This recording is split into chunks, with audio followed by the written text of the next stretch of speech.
Hello and welcome. Thank you for joining us today.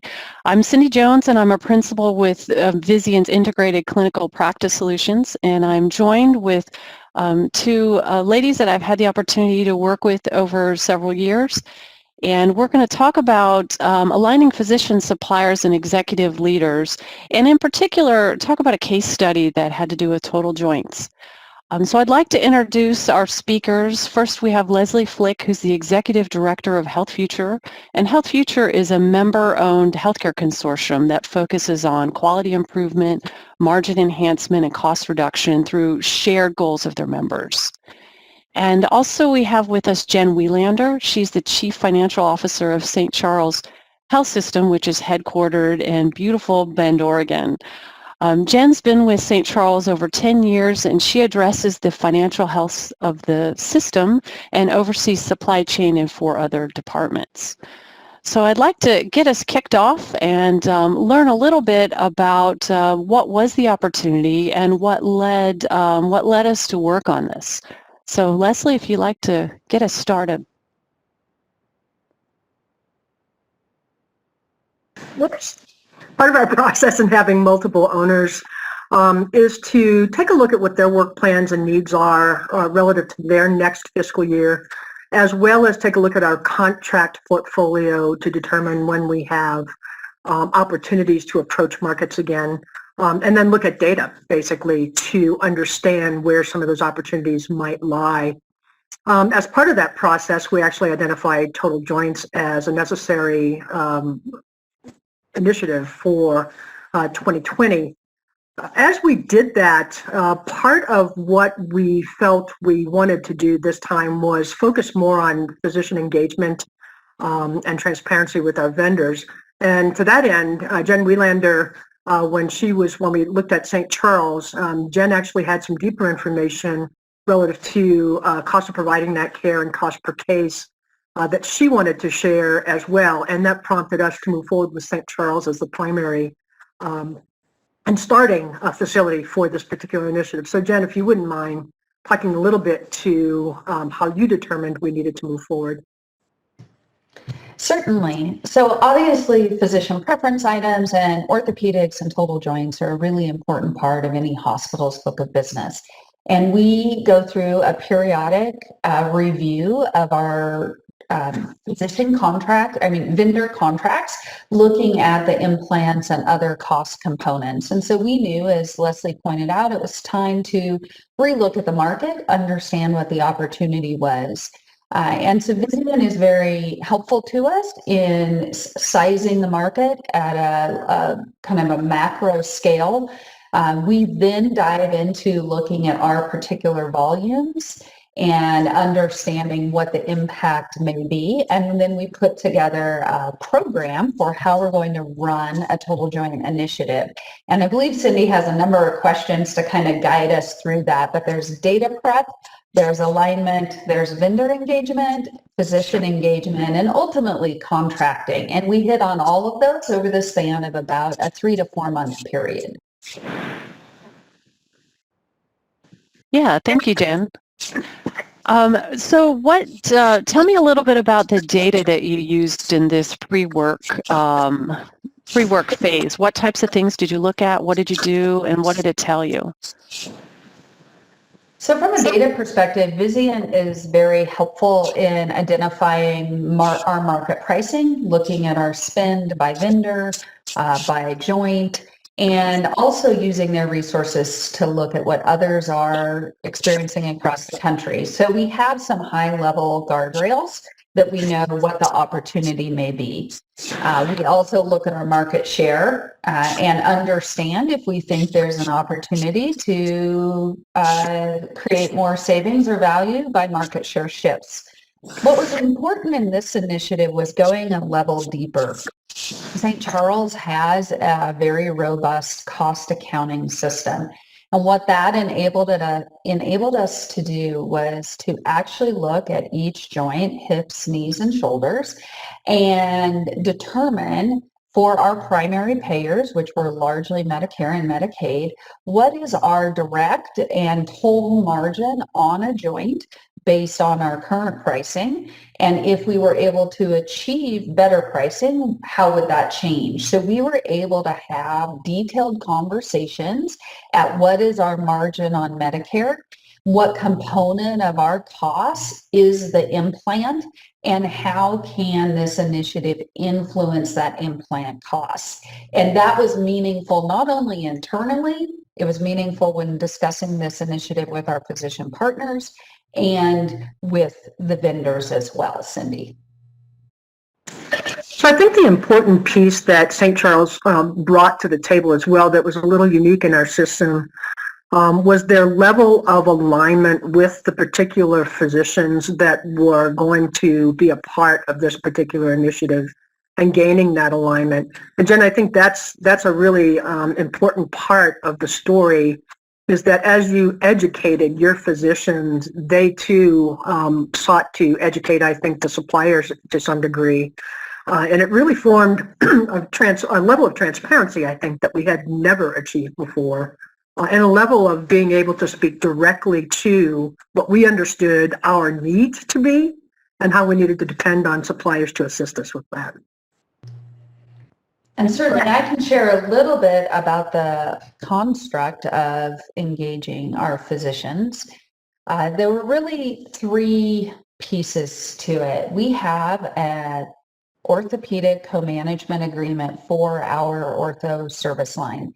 That allows us to have a common place where we discuss initiatives with our physician partners. In our case, all of the orthopedic physicians in our community are independent from the health system. So using our co-management agreement, we established an initiative for 2020 that was around total joint negotiations and achieving a certain savings target. From that co-management agreement, I was able to partner with a physician champion for this project, and that physician champion sat with me at the table when we introduced the initiative to vendors and was there to help in the dialogue with his physician peers as we went through the process. So that was one piece of alignment. A second piece of alignment is that there is a large ASC in our community, and we are a 50% owner in that ASC with some of the orthopedic surgeons in town. And so we were able to, in my partnership with the CFO of the ASC, look at our pricing in both organizations and understand that we felt that it would be fair and appropriate that we achieved the same level of pricing in both settings. And we were able to then have that data sharing and discussion and collaboration to achieve alignment across both organizations. And that all of those things with the data, with the physician champion and with our ASC partnership created alignment across our organizations and with our providers. And also, I'm sorry, Cindy. No, go ahead. For me, it also created an opportunity for us to have different kinds of conversations with our supplier partners.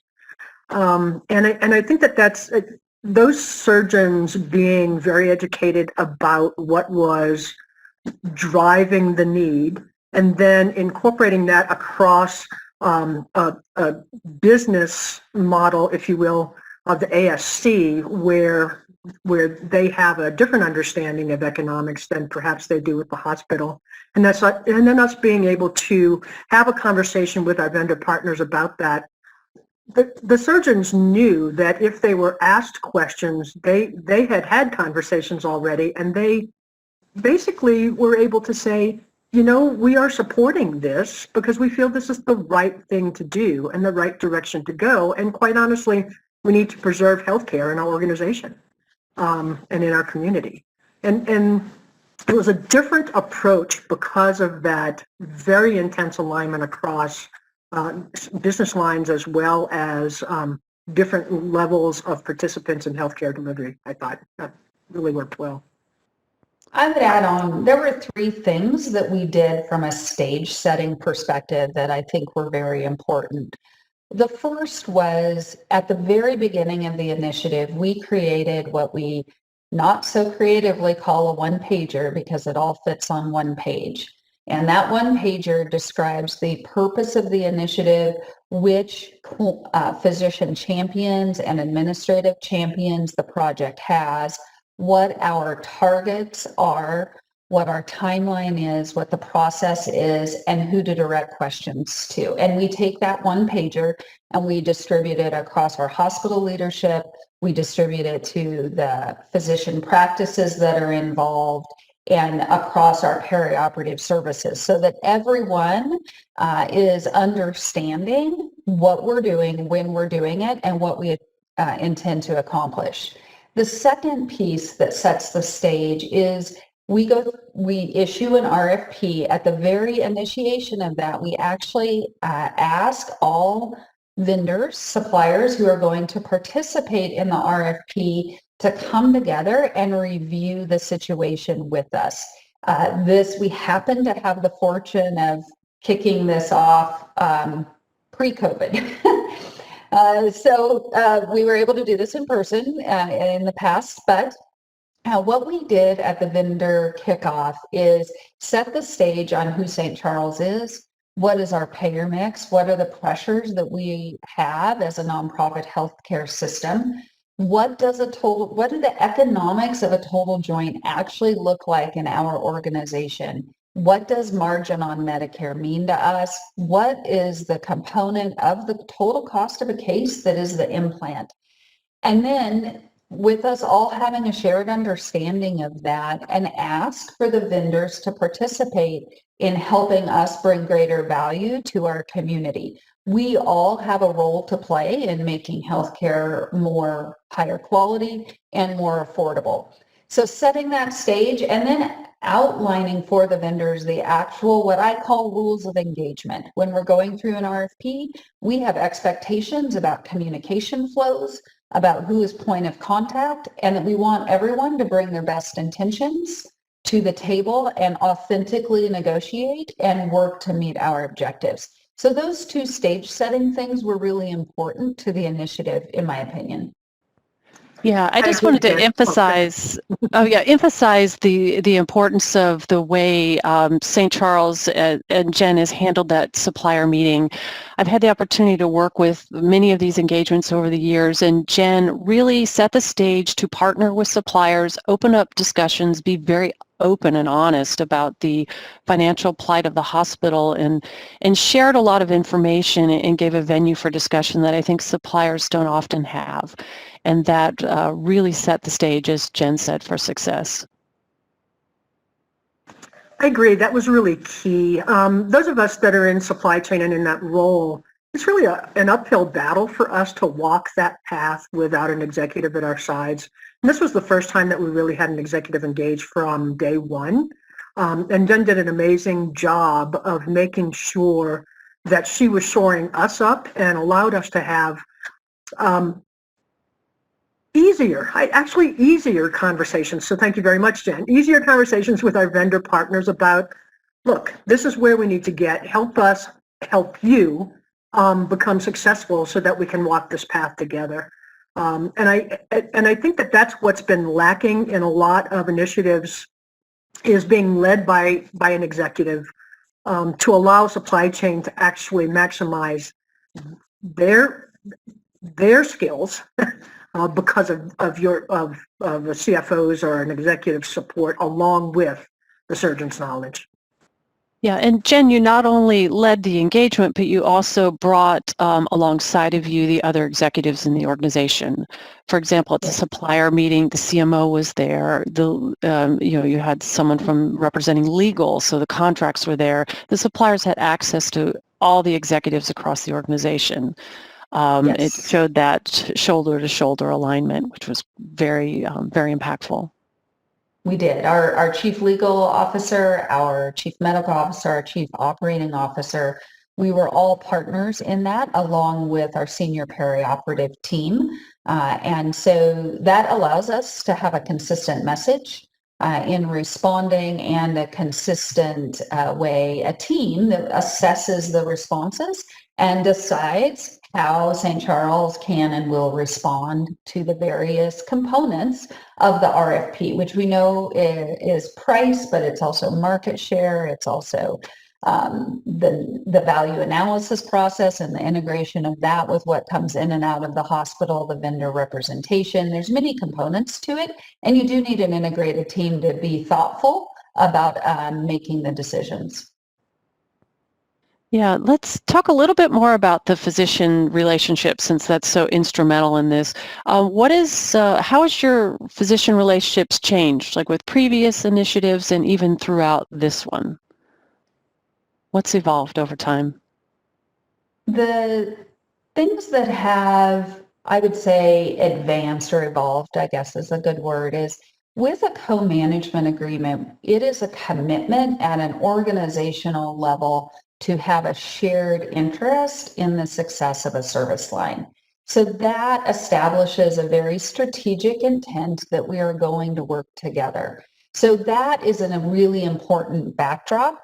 But it's not just that. You also then have to define initiatives that you are going to work on together. So we had a commitment that we were going to work on total joint initiatives together, which causes it to not feel as though the hospital is unilaterally making decisions that impact physician preference items and how they practice in our facility.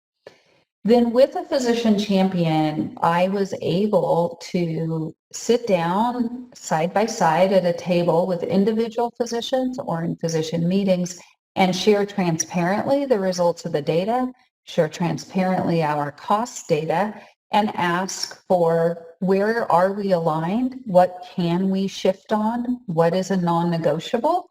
And that access to the surgeons being willing to sit down and share their expertise with the administrators is critical.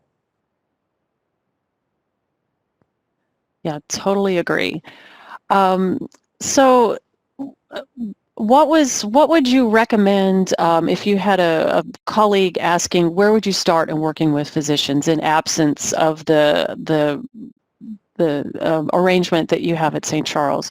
What types of information or what would you recommend of where to start in working with your physicians?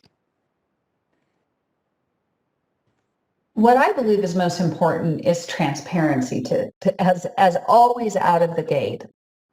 Let's understand our business. Let's understand what percentage of our business is Medicare and Medicaid and what is commercial.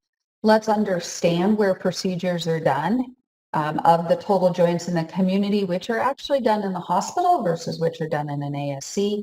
And let's understand the cost of the case and the implant. And data is objective. So have the data, sit down, create a shared understanding, and then create a list of what's important to each organization. For example, in developing our RFP strategy, some of those discussions were how important is selection versus concentration with one vendor. If you have a wide number of physicians in the community, having a cap pricing strategy may be much more important to them so that they have the options to use different implants. If you have a more concentrated group, it may be that market share, because everyone uses predominantly one vendor, is what's most important to them. What is the on-site vendor rep model, and how important is that at the elbow support in the ORs? So it's not only data, but it's also naming for each organization or each participant what is their top list of priorities and agreeing upon that at the onset is the way that I approach anything. Let's sit down, look at the data, let's have a conversation, and let's agree upon what we can agree upon, and let's acknowledge where we have a difference of opinion and recognize how we might navigate through that when it shows up. Jen, and sitting in on some of your conversations with your surgeons and with your other executives, I think it's also important that we listened. And we listened with wide open ears, right? We needed to understand the pain points from their perspective. We needed to understand their process to a certain degree. we needed to develop a comfort level with those participating physicians, and trusting in the work that we were going to be doing on their behalf and on the organization's behalf. And I think those, let's just sit and talk. Let's allow everyone to speak their mind and state their position. And then let's discuss how we move forward together was extremely important. There were difficult conversations, heated conversations early on in the process, in my opinion. Those got a lot easier as we went down that walk together, because we were all willing to listen and pursue in the same direction. That's really an important piece that you brought to the table. And I think role clarification is important as well. We would not ever ask our surgeons to be in the negotiation with our suppliers. We ask for their support and input into the strategies that we may be using. We ask them to direct questions related to the process from the vendors back to administration. And so I think role clarity is important. And we try to establish that up front and then remind ourselves of it throughout the process. That was a very important piece of that one pager that you all developed as well. Those roles were very clearly defined, and I think that put everyone else at ease as to what their expectations were. So tell me a little bit more about suppliers. We had mentioned that supplier meeting was important, but ongoing through the initiative, what was different in this engagement in working with your suppliers as opposed to the past, or what are some pearls in working with suppliers? Well, there's a natural tension in this, right? My cost is a supplier's revenue. So I think it's acknowledging and trying to transparently articulate what is important to us. I do not in healthcare today have the ability to do every total joint, knee, hip, shoulder at a loss. And I need partnership on creating value for patients. So one, treating suppliers with respect, listening to what's important to them, appreciating and respecting the relationship they have with our surgeons is all very important. Sharing information across the board with everyone is critical, and meeting our timeline. So if we say we're going to do something, or we say we're going to take a position on something, following through on that, and asking them to do the same. Those are the things that we tried to do, and I'm sure there were some bumps along the road, but I felt at the end of the day, we had a respectful understanding of where St. Charles was and where our suppliers are. So I'd like to ask both of you, if you looked at the initiative on a whole, what were the top differentiators? If you had to boil it down to a few things that, summarize it, that what made it successful, what specifically were they? For me, number one is data. I have to be able to show the economics of a case, and not at a high level, at a detail level. This implant cost me this much, this patient, Bob, we had this margin on. So comprehensive data was really important. Alignment, understanding that we have an ASC partner where we're an owner, understanding our market share, and having everyone agree on what our strategy was and the timeline for deployment of that strategy. And then being very transparent from the word go, transparent with our physician partners, transparent inside our organization, and transparent with our suppliers. Those three things, if you do that every time, I think you'll have a good result that is fair.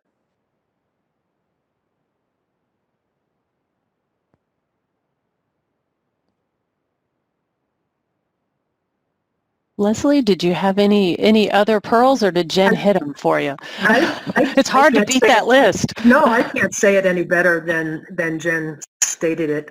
I think the final thing that we need to spend a little bit of time working on is how do we sustain the gains, right, that we actually achieved on the initiative.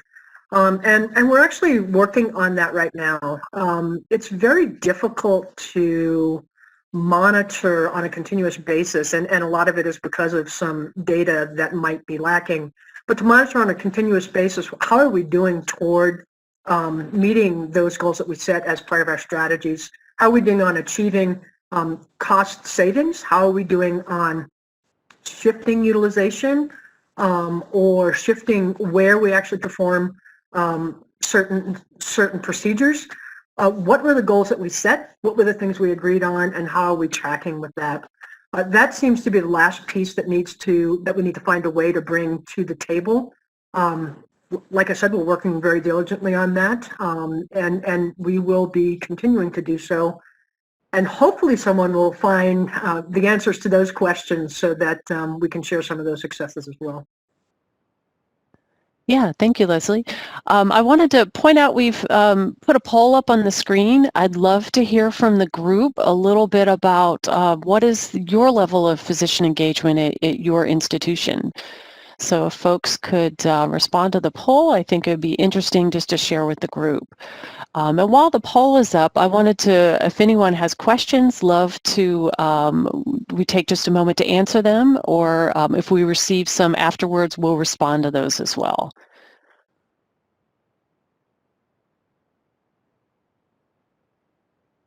While we're waiting to see the poll responses, I will let everyone know while we're going to that, about some follow-up. So those who have registered for this conference will have a written case study that will share some of the details and more that we'll be having available.